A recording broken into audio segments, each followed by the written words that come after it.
So now people think, well, Bitcoin's at 100 grand, 120 grand. What can I do? I can't afford it. No, that's not the point. You can buy 10 cents of it. It still goes up more than any asset. Well, it's the best performing asset in all human history.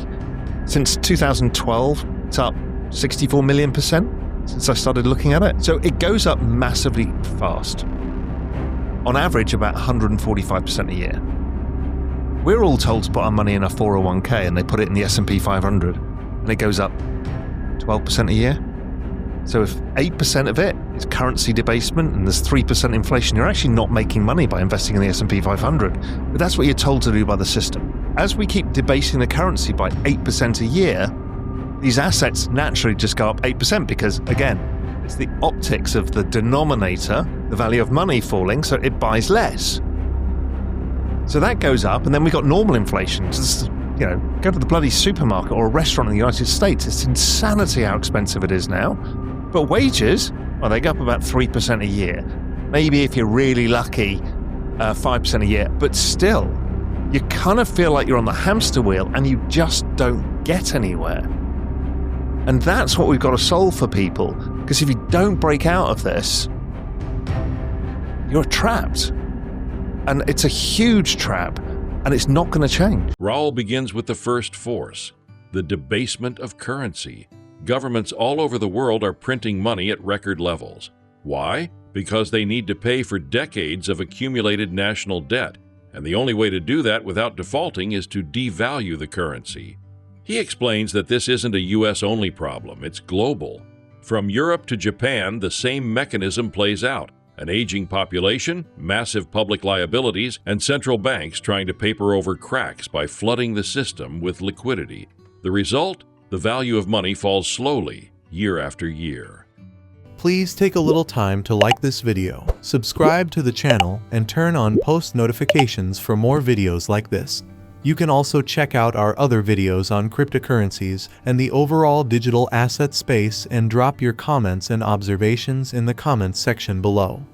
Everything you do helps with the YouTube algorithm and immensely contributes to the channel's growth. Thanks and enjoy the video. So everything going to zero, there's two forces that really I'm focused on. One is, you alluded to earlier, and we can go into it in more detail in a bit, which is the fact that the system of money that we know is being debased, which means they're printing money. And why are they doing that? They're doing that to pay the debts that we've accumulated over the years as nations, not only the United States, but all over the world. And that's driven by this aging population that's been happening. So money essentially keeps falling in value, and people realize that by the fact that their wages actually don't go up, but the cost of things goes up. And I'm not talking about food and stuff. That kind of inflation is more cyclical. What I'm talking about is the important things for young people is like, can I buy a house? So young people start thinking, why can't I buy a house? Why do houses still go up and I'm working really hard and I'm working 2 or 3 different jobs? That's because optically they're devaluing the value of the currency, and it makes these assets expensive. But their wages don't go up in the same way. So that's one thing. The value of the currency goes to zero over time. So it's not an instant collapse. It's a slow thing that just makes life harder for everybody. The second thing is that most economic value is based on 2 things, either knowledge or labor. You either physically do things or you mentally do things. The value of those 2 things over time is going to zero because of the rise of AI and robots. Firstly, we've got that first big trend, which is the debasement of currency. So if you don't do anything about your life, you carry on, you do your job, you don't make investments, you'll never be able to afford that house or invest in other assets. What is an asset? You hear this, people talk about, oh yeah, you want to buy assets. And people use that word. An asset is just a way of locking up savings now to use it for consumption later. It's like deferred consumption. And you should get paid an excess return for locking your money away. Problem is, that's how everybody's parents got wealthy. They bought houses for nothing. They put money in the stock market when it was really cheap. And at the end of it, they've got money. But young people now don't have that. There's no choice for them. They can't afford any of this stuff. So that mega trend of that debasement of currency means that you end up doing 1 job, 2 jobs, 3 jobs. And we're seeing that with everybody. I mean, I alone do 3 jobs. Everybody does this now. So that only gets worse. And the rich get richer, the poor get poorer. The rich own assets. Regular working people don't. And they don't think about it, and they don't really understand it, and they think, well, I can't. Because that's for people who have money, that's for people who know a broker on Wall Street, or that's the people who have an investment advisor. But it's not true. There's a revolution going on in stuff like crypto that makes the big difference. So now people think, well, Bitcoin's at 100 grand, or 120 grand. What can I do? I can't afford it. No, that's not the point. You can buy 10 cents of it. It still goes up more than any asset. Well, it's the best performing asset in all human history.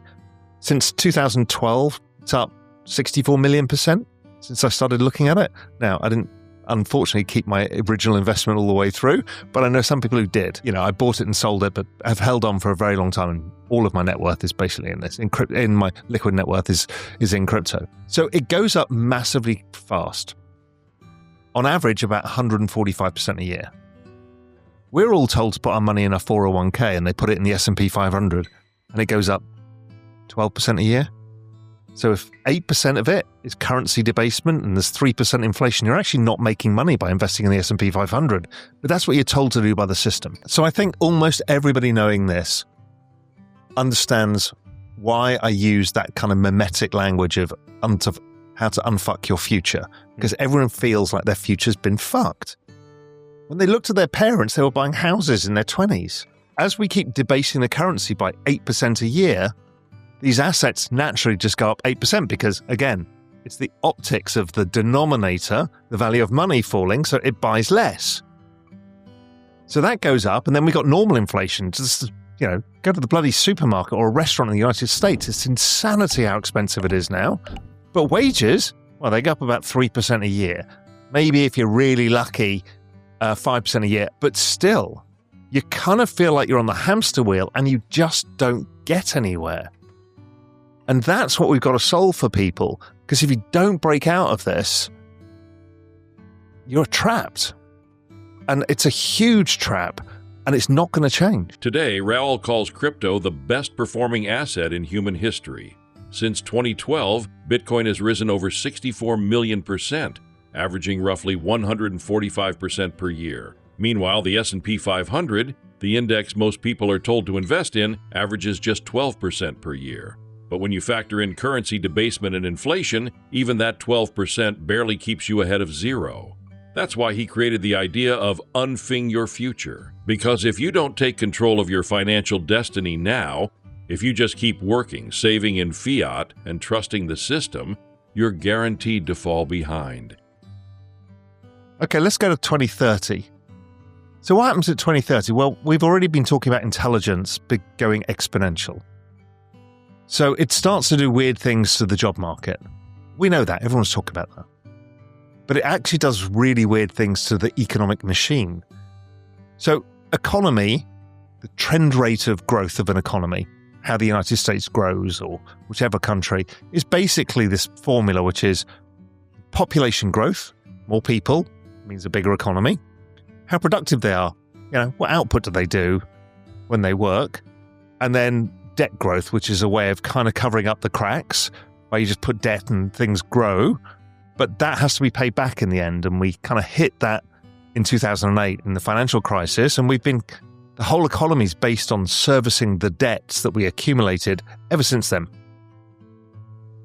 After 2030, if you think about it, what I've described with the AI and the robots is infinite humans.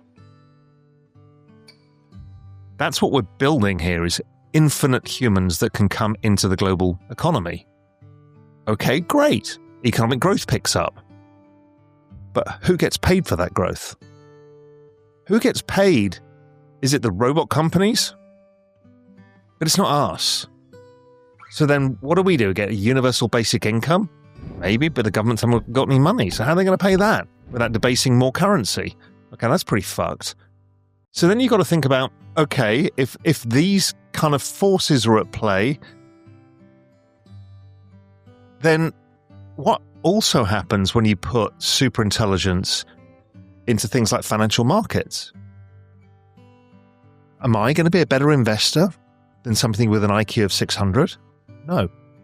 Can I operate faster? No. So what is a financial market at that point? How does the economic system work? The AI has a system of money. They're already trying to put AI and crypto together because an AI still needs to be paid for it as an AI agent. Like, agents are really like Fiverr, a website where you can choose somebody to do a specialized task. So an agent still needs to get paid like somebody on Fiverr does because they've got, rent and they need to eat food and live their lives. But the AI needs, go back to the same thing, compute and energy. So it's going to get paid. And some of them will generally operate at a profit, so they'll bear profit margin. But their agents are dealing with agents. They're subcontracting out work to each other. And so there'll be a system of money between them, which will likely via crypto rails is the only way of paying each other fast enough. So they're getting the economic pie. How does that work? If the agents are making the pie, people have been talking about the fact that single people can build billion-dollar businesses using AI. One person. So the whole economic system gets weird. It gets weird that it starts growing at an accelerated rate. The value doesn't accrue to us. Our savings have been debased, so they're basically worthless. And so the uncertainty becomes massive. My job as a macro investor, as a macro guy, I've, for my whole career of 30 years, have invested in big picture trends in economies and markets, looking for, looking into the future and saying, where's the world going to go? And creating the linkages and betting on that. And here we've got to the first place ever for me, where I get to some date like 2030, could be 2032, I don't know. I have no fucking idea. And so if I've no idea, and I'm considered an expert in doing this, and you listen to the AI people, they don't really know. Nobody really knows. The governments have no idea what's happening. I'm thinking, okay, well, if I'm right, we've got about 5 years to sort our shit out. And so that means, if I'm trying to think, how do I get through this massive change? This is going to be the biggest change to human civilization in its history, because we were always the top of the tree, and now we're not. We're the next rung down.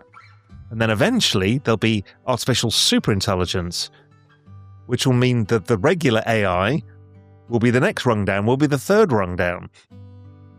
So if that's the case, the easiest way to get through it is to try and make as much money as possible now, so you're buffered from it. If you can observe it from a beach in the Cayman Islands drinking a pina colada, it's better than being disrupted in everything that you do. How do you make a choice if you're coming out of university? What job do you do? I don't know. Of course there'll be opportunities, and we'll talk about that later for humans, but we don't know what they are yet. There's weird times when something happens and people don't realize it at first, but it's a systemically gigantic thing. And this was cryptocurrency, which is weird because it gets a bad rap. People don't really know what it is, and they see a lot of speculation online. There's a bunch of crypto bros, and you see the newspapers and the media don't like it, but half your friends are into it. Nobody quite really understands it. Simply put, I discovered it back in 2012. And I had gone through the financial crisis, and I was lucky enough to predict a lot of it when I was writing my research, Global Macro Investor. And I predicted the financial crisis. It was worse than I thought it was going to be. Then, most people won't remember, but after that, in 2011, 2012, we had the European debt crisis, where European governments almost all went bust. It was an extraordinary situation. Half the European banks went under for the second time. So between those two events, I was living in a beach town in Spain. A good portion of our friends went bankrupt because they were in the real estate business or whatever. My parents' friends, who were pensioners, retirees, well, the banks took their money. So then you start realizing, oh, well, in the financial crisis, nobody knew who owned anything. When Lehman went under, there was a mad panic because we found out that each piece of collateral, that the thing that you give to borrow money, like you put a deposit on a house, that's collateral. Well, all of that was levered 30 times. So 30 people had the same claim on the same asset. So then you're like, okay, none of us actually own any of this stuff. And then we found out that you actually don't own your money in the bank either. And then that was a holy shit moment for me. Is like, okay, we have got to have a new system here because this is not going to be solved. And then suddenly somebody tapped me on the shoulder and said, you need to take a proper look at Bitcoin. And I'd heard about it, didn't know, but my job as a macro guy is to be open to new trends and ideas. And I looked at it and I realized that this new system of money, which is what it was at the time, was revolutionary in the fact that you could prove who owned everything because it's on the blockchain.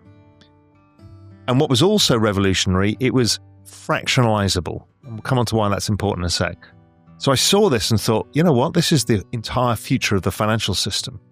So I started investing back then. Crypto, he says, is the escape hatch. It's a parallel financial system built on transparency, ownership, and global participation.